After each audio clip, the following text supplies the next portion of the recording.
네, 안녕하세요. 센스쟁이 은사이와 함께하는 역사 이야기 9번째 시간이 되겠습니다. 오늘은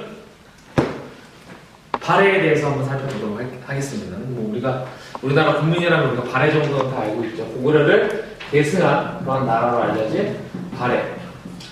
우리가 이제 발해가 건국되면서부터를 통일신라 남쪽, 그다음에 발해 북쪽에서 남북국 시대다라고 이야기를 합니다. 그래서 지난 시간에 이제 통일신라에 대해서 살펴봤다면 오늘은 우리 북쪽에 고구려를 계승한 발해에 대해서 한번 살펴보도록 하겠습니다. 발해는 여러분들 잘 아시다시피 대조영이라고 하는 사람이 만들었죠. 고구려의 후손이라고 알려져 있죠. 고구려의 후손으로서 이제 대조영의 가족이 원래 당나라에 끌려갔었다가 그쪽에서 탈출을 하면서 이제 고구려 영토에다가 발해라고 하는 나라를 건국을 하게 되죠. 그래서 이제 발해가 건국되다 보니까 그 지역에 살고 있는 고구려 유민들이 굉장히 많이 모였겠죠. 그런 사람들과 함께 그 지역이 원래 어떤 땅이었냐면 말갈이라고 하는 세력들이 굉장히 많이 살고 있는 땅이었어요. 그래서 그러한 말갈인들을 피지배층으로 삼고 그다음에 고구려인들이 지배층이 되어서 건국한 나라가 바로 발해입니다. 여러분들 45페이지인데요. 45페이지에 보면 이제 발해 시기의 영토가 잘 나와 있습니다. 남쪽으로는 신라, 그다음에 북쪽으로는 거란이라고 하는 세력과 말갈이라고 하는 세력이 자리를 잡고 있고 왼쪽에는 지금 당이라고 하는 존재가 나라로 구성되어 있는 그러한 상태라고 하는 거 여러분들 지도를 통해서 파악을 하시면 되겠습니다. 자, 그러면 우리 발해의 이러한 성장 곡선과 함께 우리가 한번 살펴보도록 할게요. 발해는 방금 얘기했듯이 대조영이라고 하는 사람이 건국을 했죠. 처음에는 원래 대조영이라고 하는 사람이 만들었을 때는 나라 이름이 진국이었어요.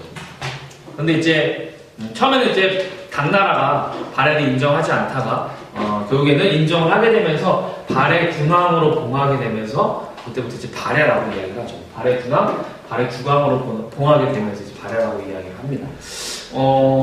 우선은 여러분들이 발해하면 여러분들이 대종 말고 한 3명의 왕 정도로 알고 있으셔야 돼요. 그래서 무왕, 가장 영토를 많이 넓힌 왕, 그 다음에 문왕이라고 해서 뭔가 나라의 기틀을 마련하고 나라의 문화적인 발전, 나라의 좀 행정 체계를 좀 갖춘 왕, 그 다음에 좀 더 나아가서 이제 선왕이라고 하는 3명의 왕 정도를 여러분들 아시면 되겠습니다. 먼저 무왕에 대해서 살펴보도록 하겠습니다. 사실 당이라고 하는 나라가 발해를 인정을 했지만 시간이 지나면서 발해를 견제할 수밖에 없는 상황에 놓이게 되죠. 이렇게 당이 발해를 계속적으로 견제하자 굉장히 진취적이고 싸움을 좋아하는 무왕, 영토 확장에 업적이 있는 무왕이 발해의 등주라고 하는 지역을 먼저 선제 공격을 하게 됩니다. 여기 이제 앞장선 사람이 장문휴라고 하는 사람이죠. 장문휴라고 하는 사람을 앞세워서 산동반도, 중국의 산동반도 지역인데요. 그쪽 지역을 공격을 하게 되죠.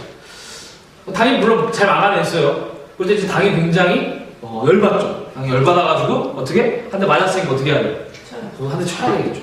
그래서 복수를 하러 옵니다. 근데 당나라 같은 경우에는 대외 전략 중에 하나가 자기들끼리 혼자 가지 않아요.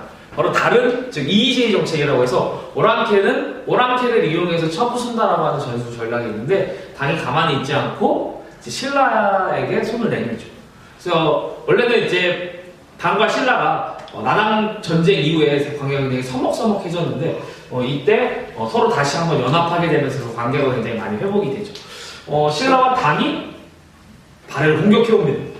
놀랍게도 아직 좀 어린 발해가 이 당나라와 신라의 공격을 막아내게 되죠. 이게 바로 무왕 때 있었던 일입니다. 이거 신라라고 적었네요. 사실 이 시가 되면 발해는 왼쪽에 당, 그 다음에 밑에 쪽이 신라의 압박을 받고 있었기 때문에 이런 외교적인 고립에서 벗어나기 위해 바로 일본과 우호 관계를 맺는 그래서 외교적인 그런 고립에서 벗어나기 위해 왜냐면 일본이 신라보다 이렇게 밑에 쪽에 있잖아. 그러다 보니까 둘이 우호 관계를 맺으면 신라 입장에서는 밑에 쪽에 압박이 있기 때문에 발해에 제대로 신경 쓰지 못하게 될 거예요. 그래서 그런 외교 전략으로서 무왕 때 이렇게 나아가게 되죠. 그런데 아무래도 이제 당이랑 신라의 압박이 있다 보니까 나라 내부에서도 어떠한 외교 전략을 써야 되냐를 두고 굉장히 팽배했을 거예요. 그래서 무왕이 이제 즉위했을 때는 우리가 강경하게 나가자, 우리가 당과 무력으로 한번 같이 싸워보자라고 하는 것들을 주장을 했다면, 이제 무왕이 죽고 문왕이라고 하는 사람이 등장하면서부터는 그런 외교 전략을 조금 바꾸게 됩니다.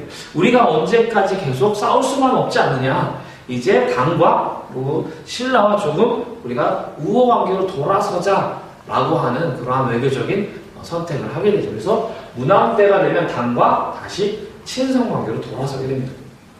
그러면서 내부적인 전쟁이 많이 사라지다 보니까 내부적인 안정을 갖게 되고, 그러면서 내부적인 발전을 이루게 되죠.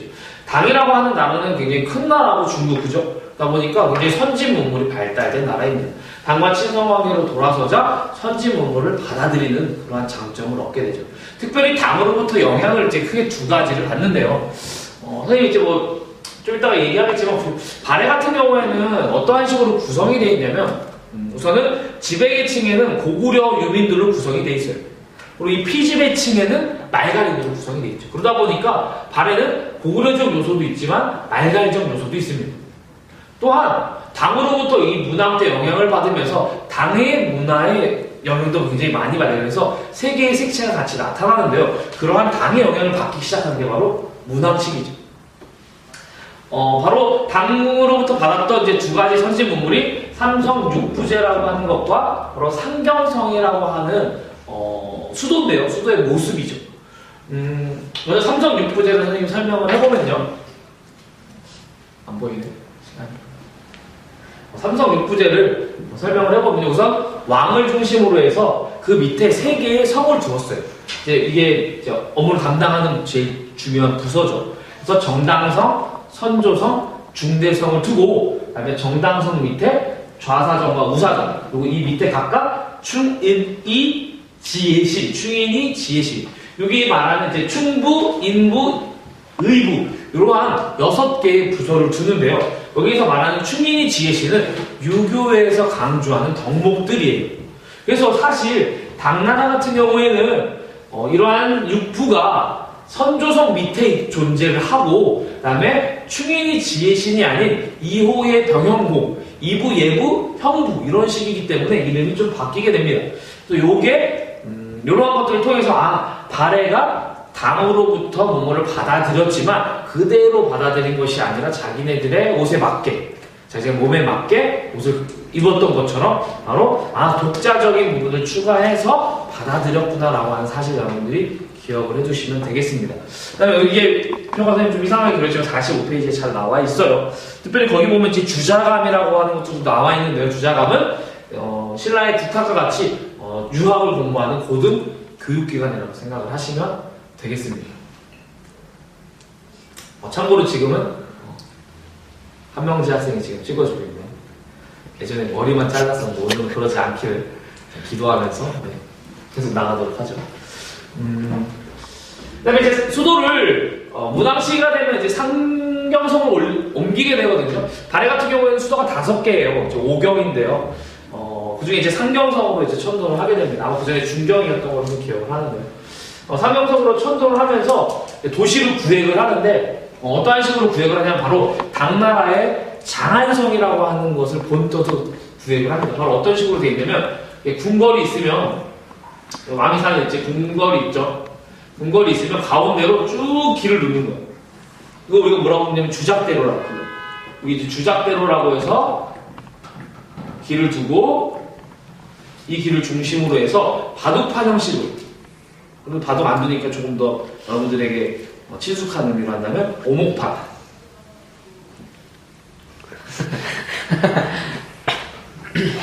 형식으로 구획을 하게 됩니다. 이렇게 지금의 약간 신도시 같은 느낌이 있죠. 구획도시 이런 식으로 구성을 해서 요것도 이제 요게 굉장히 유행했었나봐요. 이 시기에 바로 당나라뿐만이 아니라 발해 그리고 일본까지도 요한 모양을 본떠서 궁궐 서울 도시를 만든 우리가 사실을 알 수 있는데요. 그래서 당나라로부터 이 두 가지 영향을 받았구나라고 하는 사실 여러분들 기억을 해두시면 좋겠습니다.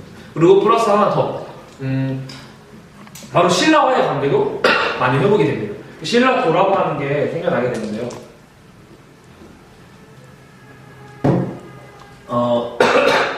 바로 신라와의 무역을 하기 위해서 이제 그런 무역로가 형성이 되죠. 그만큼 나름의 관계가 회복됐다는 거죠. 발해는 5개의 무역로가 있거든요. 교과서 잠깐 보시면 49페이지에 보면 이제 통일신라 발해 시기에 무역 관계도가 나와 있습니다. 그래서 5개가 있어요. 하나는 일본에 가는, 아까 일본으로 무역원 계시잖아요. 일본으로 무역해야 되겠죠? 일본으로 가는 일본, 그 다음에 신라로 가는 신라, 그 다음에 세 번째로 중국의 수도에 가는 조공도, 그 다음에 저 위쪽 지역에 가는 영주도, 그 다음에 거란과의 무역로인 거란으로 해서 5개의 무역로를 두었습니다. 그리고 또한 아까 등주라고 하는 지역에 발해관이라고 하는, 지금에 생각하면 이제 관하라는 그런 곳이죠. 약간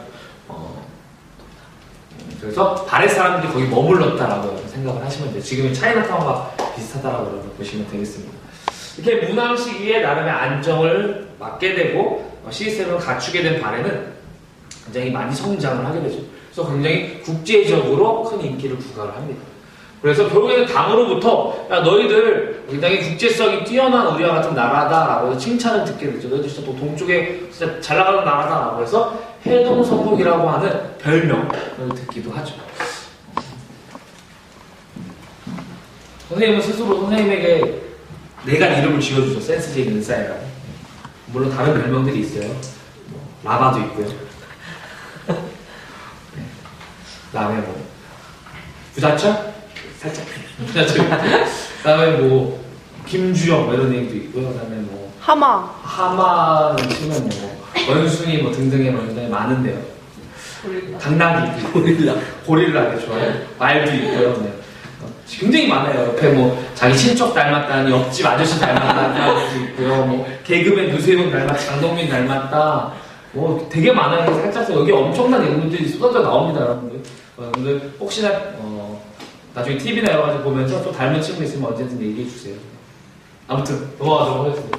이렇게 발해는 전성기를 구가하지만 결국에는 발해도 하라세를 면치 못하게 되죠. 생각보다 시간이 잘 가요. 결국에는 이제 내분이라고 하는 것들이 생겨나게 되고 이제 일각에서는 또 아마 백조 네 잠깐 영상이 끊겼던 것 같아요. 여기서 약간 이상하게 편집을 해도 자, 이렇게 잘 나가던 발해가 급격하게 쇠락을 하게 되는데요. 뭐 내분에 의한 발해의 약화다 아니면 화산 폭발, 백두산 폭발에서 발해가 약화되었다라고 하는 설이 있지만 어쨌든 확실한 것은 거란에 의해서 멸망한 것입니다. 거란 세력이 그런 약화된 발해에 쳐들어와서 멸망을 하게 되죠. 그렇고 이러한 거란에 의해 멸망했던 발해는 박제. 왜냐면 내가 지금 백제를 생각하고 있었거든. 백제의 부흥운동처럼 바로 발해도 부흥운동을 하기는 해요. 하지만 실패로 돌아가게 되고 이제 이 발해 유민들이 어디로 가게 되냐면 고려, 그리고 왕건에게 유입이 되게 됩니다. 그 사실 정도 알아두세요. 그래서 왕건이 이들을 받아들이죠. 왜냐면 같이 고구려를 계승한 그런 것들을 주장하는 나라잖아요. 그래서 왕건의 고구려에 유입되는 그러한 흐름으로 가입니다. 알아주십시오. 이 왕들과 이러한 발해의 특징들이 이제 한 주제로 많이 나온다면 또 한 주제, 뭐 서술형으로도 그렇고요, 논술형으로도 좀 많이 나오고 객관식으로도 많이 나오는 또 하나의 주제가 바로 발해는 고구려를 계승했는가라고 하는 주제입니다. 이제 중국 같은 경우에는 고구려와 발해를 동북공정의 일환으로 자신들의 지방 정권이다라고 많이들 이야기를 해요. 그리고 러시아나 이런 세력들은 아니다. 피지베이스층이 많이 있었던 말갈의 나라가 아니냐라고 주장을 하는데요. 우리나라 같은 경우는 아니다. 고구려를 계승한 나라다라고 주장을 하는데 여러분들이 우리 대한민국 사람이라면 그 정도는 가서 설명을 할 수 있어야 되겠죠. 이제 그 근거가 이제 많이 있지만 그 중에서 이제 대표적인 것만 이렇게 적어놨습니다. 그게 이제 3가지로 우리가 나누어서 이야기를 할 수 있는데 첫 번째로는 건국 세력이에요. 피지배층이 물론 말갈이지만 말갈인들이 주도해서 건국한 나라가 아니다라는 것이죠. 서로 고구려를 계승한 고구려 유민들이 건국하고 나라를 이끌어 나간 그러한 사람들, 지배층들이 고구려인이라고 하는 것입니다. 그것을 하나의 증거로 제시를 하죠. 그리고 두 번째로 일본에 보낸 국서. 즉 우리 발해의 왕이 일본에 편지를 보낸 거예요. 우호관계를 맺으려고. 근데 거기다가 뭐라고 얘기했냐면 스스로 나는 고구려를 계승한 사람이다. 그러한 나라다. 우리 발해는 이렇게 이야기를 하는 거예요. 아니 발해 스스로가 고구려를 계승했다라고 하는데 그죠? 본인들이 그렇게 얘기하는데 왜 후대에 다른 사람들이 무슨 당의 지방 정권이 이런 얘기를 하느냐. 그죠? 바로 일본에 보낸 국서가 두 번째 중요합니다. 그리고 세 번째, 문화의 유사성을 이야기할 수가 있습니다. 이제 문화가 이제 여러 가지로 유사한데요. 첫 번째로는 온돌, 이제 고구려에 이제 온돌터가 있는데 이제 그게 발해로 나오고요. 그 다음에 기와 문양, 집을 짓는 기와가 있는데 그 문양이 약간 이렇게 연꽃무늬 그런 문양이 나타나고 그 다음에 석등이라고 하는 여러분들 이제 교과서에 그림이 나와 있는데요. 46쪽에 나와 있습니다. 그런 것들 참고를 하시면 될 것 같아요. 이것뿐만이 아니라 무덤 양식도 굉장히 귀중한 자료인데요. 이제 정예공주묘라고 문왕의 제 첫째 딸인데요. 죽죠. 즉위하고서 죽게 되는데 즉위해서 이제 그 무덤 양식을 찾아보니까 고구려에서 많이 쓰였었던 굴식 돌방 무덤 형태였고, 그다음에 천장의 구조도 모주림 천장이라고 해서 모주림 구조라고 해서 이렇게 하늘을 보면 네모 직사각형 안에 또 직사각형이 있는, 그다음에 또 안에 이렇게 사각형이 이렇게 이러한 형태의 천장 구조라고 해서 무덤 양식이 비슷했다라고 하는 사실을 통해서도 우리가 발해가 고구려를 계승했다라고 이렇게 주장을 할 수가 있겠습니다. 이렇게 해서 여러분들 한 17분 정도 해서 우리가 발해에 대해서 살펴봤었는데요. 여러분들 굉장히 중요한 사항이에요. 예전에는 발해에 대해서 이렇게 많이 강조하지 않았는데 요즘에는 시세 상황과 맞물리면서 발해에 대해서 굉장히 많이 강조를 하니까요. 꼭 기억을 해주시면 좋을 것 같습니다. 내용이 많지 않아요. 여기 꼭 잘 기억을 해주세요. 알겠죠? 그러면 오늘의 영상 마치도록 하겠습니다.